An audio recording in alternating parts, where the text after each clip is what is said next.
makapagpasok doon kay Perksy ba? Kaya naman siya mabibigyan dito ni Okir. Pleasing to what ginamit na rin ni Big J. Habang Sandori lumalaban pa rin, kaputi ka na si Kirk.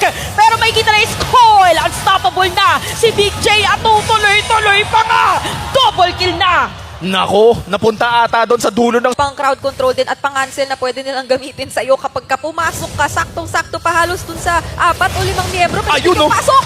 Napaganda final slash na naman yung patong-patong na sinasabi natin, patong-patong din na damage dito at patong-patong na objectives para sa Omega. Kaya naman nasira na nila ang gitnang tore dito ng Minana. At tuloy-tuloy lang ang pag-push nila. Nandyan na ang Dragon. At kung naghahanap siya ng away, maglalanding nga pa siya o re-recta na ng base. Endable na ba ang call? Isang siege minion lang ang meron sila. Kailangan dumepensa kayo ng Minana Evos pero tinutuloy-tuloy lang yata nila namang final slash. Ginamit na dito ang Purify at mayroon pang ang counter set para yung sa Minana Evos pero si Hayes ang mabibigyan at hindi na nga yata makakahinga pa dito ang hukbo dahil nandito na ang barangay.